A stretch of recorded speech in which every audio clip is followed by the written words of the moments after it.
नमस्कार दोस्तों, मैं किशोर कुमार शर्मा एक बार फिर स्वागत करता हूं आपका अपने YouTube चैनल पर। संधि प्रकरण के अंतर्गत आज मैं आपके सामने प्रस्तुत हूं हल व्यंजन संधि का भाग चर्त्व संधि लेकर। उम्मीद करता हूं आपको हमारे वीडियो पसंद आ रहे होंगे। बहुत बहुत धन्यवाद। हाँ तो दोस्तों, शुरू करते हैं चर्त्व संधि। चर्त्व संधि का जो प्रधान सूत्र है स्क्रीन पे देखिए, खरीच।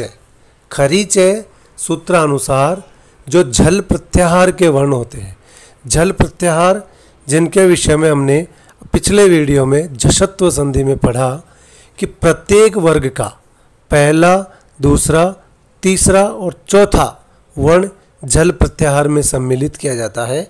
और इस संधि में हमें उनका ध्यान रखना है कि प्रत्येक वर्ग का जो झल प्रत्याहार का वर्ण है, पहला, दूसरा, तीसरा और चौथा वर्ण, उनके स्थान पर उसी वर्ग का प्रथम वर्ण हो जाएगा।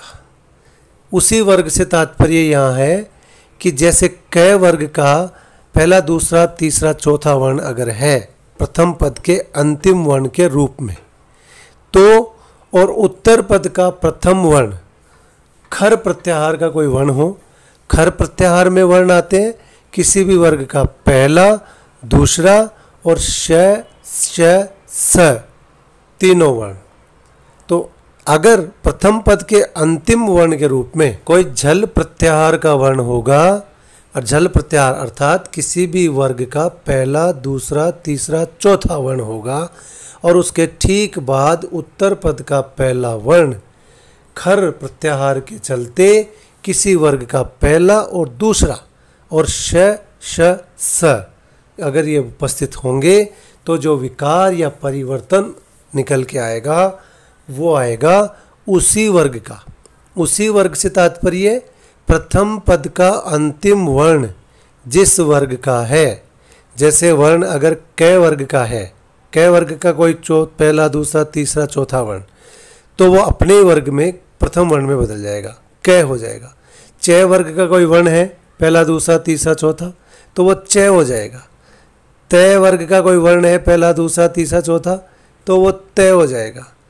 प वर्ग का कोई पहला, दूसरा, तीसरा है तो वो प हो जाएगा। ट वर्ग का कोई वर्ण है पहला, दूसरा, तीसरा, चौथा, तो वो ट बन जाएगा। परिस्थिति यह होनी चाहिए, प्रथम पद का अंतिम वर्ण किसी भी वर्ग का पहला, दूसरा, तीसरा, चौथा वर्ण होगा, और उत्तर पद का प्रथम वर्ण, ऊपर देखिए आप, प्र, प, व, मतलब प्रथम पद का अंतिम वर्ण, और उ, प, प्र, व उत्तर पद का प्रथम वर्ण। तो प्रथम पद का अंतिम वर्ण क्या होगा? किसी भी वर्ग का पहला, दूसरा, तीसरा, चौथा वर्ण। और उत्तर पद का पहला वर्ण क्या होगा? किसी भी वर्ग का पहला, दूसरा वर्ण या श, स। तो विकार उत्पन्न होगा उसी वर्ग का प्रथम वर्ण, प्रथम पद के अंतिम वर्ण वाले वर्ग का प्रथम वर्ण हो जाएगा। उदाहरणों से आप देखिए, जैसे प्रथम उदाहरण दे रखा है स्क्रीन पे, सत्य धन कार है। सत्कार है, सत्य में जो तय वर्ग है उसका पहला वर्ण है। देखिए आगे किसी भी वर्ग का पहला या दूसरा होना चाहिए, कार क वर्ग का पहला है तो तय में ही रहेगा, सत्कार है। परिस्थिति ये है कि प्रथम पद का अंतिम वर्ण जिस वर्ग का है, पहला, दूसरा, तीसरा, चौथा वर्ण, तो अपने वर्ग में पहले वर्ण में बदल जाएगा। दूसरा देखिए, उद धन पन्न है। उद तय वर्ग का तीसरा वर्ण है, तय, थ, द, तो ये तय हो जाएगा, उत्पन्न है। अगला देखिए, सत्य धन पुत्र है। सत्य तय जो है वो तय वर्ग का प्रथम वर्ण है, और पुत्र में प है जो वो प वर्ग का पहला है, तो सतपुत्र है, तय ही रहेगा। विपद धन काल है। विपद तय वर्ग का तीसरा वर्ण, तो अपने वर्ग के पहले में बदल जाएगा, द है वो तय बन जाएगा, तय से तलवार। विपत्त काल है। इस प्रकार अगला देखिए, लिभ धन सा। लिभ, लिभ भय कौन सा वर्ण है? प वर्ग का चौथा वर्ण है, प, फ, ब, भ, तो ये अपने वर्ग के पहले वर्ण में बदलेगा, प हो जाएगा। लिप्सा, लिप्सा बन गया। तो इस प्रकार आप देखिए प्रथम पद का अंतिम वर्ण जिस वर्ग का पहला दूसरा तीसरा चौथा वर्ण होगा वह अपने ही वर्ग के प्रथम वर्ण में परिवर्तित हो जाएगा। जैसे सत्कार है, उत्पन्न है, सत्पुत्र है, विपत्त काल है, लिप्सा आदि उदाहरणों से हम देख सकते हैं। आगे और इसके उदाहरण देखिए, स्क्रीन पे देखिए। आगे जो उदाहरण समिध धन सु, समिध, समिध का जो ध है वो अपने वर्ग का चौथा वर्ण है, तय वर्ग का चौथा वर्ण है। और आगे देखिए सु, सु में श बैठा है तो श होना चाहिए, तो स बैठा है दंती से, तो ध किस में बदल जाएगा, तय में, समिध सु। अगला देखिए लभ धन श्यते, लभ भ है वो पै वर्ग का चौथा वर्ण है। करीब परिस्थिति भी यही होनी चाहिए, किसी भी वर्ग का पहला दूसरा तीसरा या चौथा वर्ण। और उत्तर पद का पहला वर्ण खर प्रत्याहार का कोई वर्ण, पहला या दूसरा या श श स, तो यहाँ पे स बैठा है दंती से, तो लप्ष्यते बन गया, लप्ष्यते। अगला देखिए सत्य धन कर्म है, सत्य कर्म है, तय तय रहेगा, पहला वर्ण है, अपने वर्ग के पहले वर्ण में परिवर्तित होगा। अगला देखिए उद्ध धन कीर्ण है, उद्ध धन कीर्ण है, द है, तय वर्ग का तीसरा वर्ण है, तय थ द, तो तय बन जाएगा, उत्कीर्ण है, उत्कीर्ण है। अगला देखिए योयुद्ध धन सव है, योयोध ध आ गया चौथा वर्ण तय वर्ग का, तो अपने वर्ग के पहले वर्ण में बदलेगा, तय हो जाएगा, योयोत्सव, योयोत्सव बन गया। इस प्रकार दोस्तों इन उदाहरणों के माध्यम से खरीच अर्थात जो झल प्रत्याहार के वर्ण होते हैं, झल प्रत्याहार के वर्ण में फिर बता रहा हूँ आपको, किसी भी वर्ग का पहला दूसरा तीसरा या चौथा वर्ण और उत्तर पद का पहला वर्ण खर प्रत्याहार का कोई वर्ण।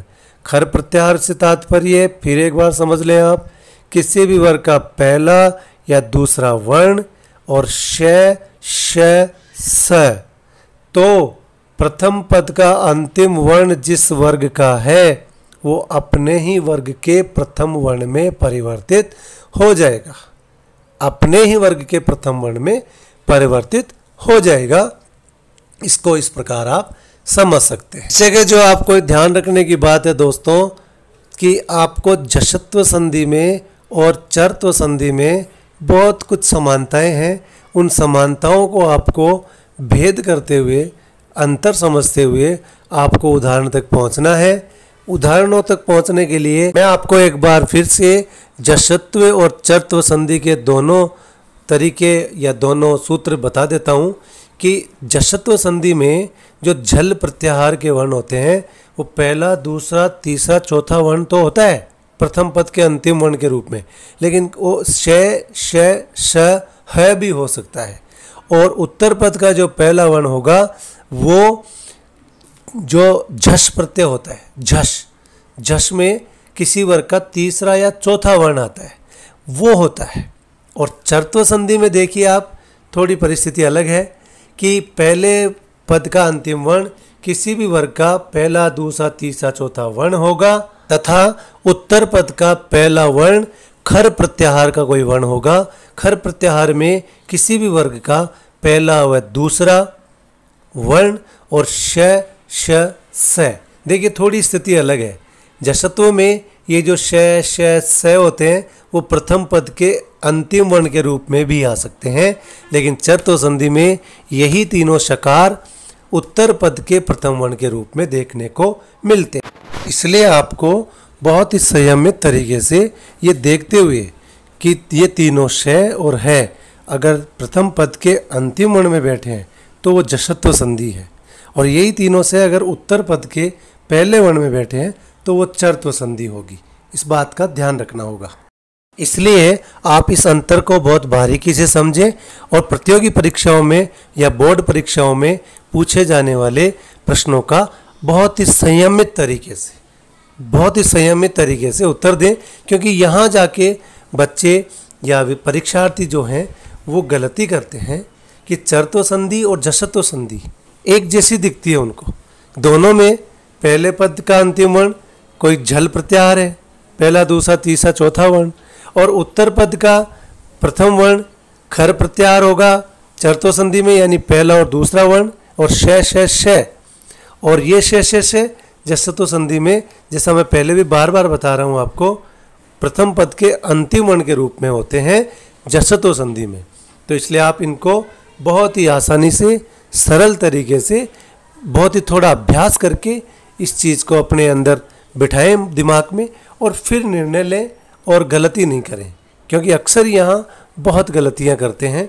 इसलिए आशा करता हूँ आप इसका अभ्यास करेंगे और गलती की कोई गुंजाइश नहीं रहने देंगे।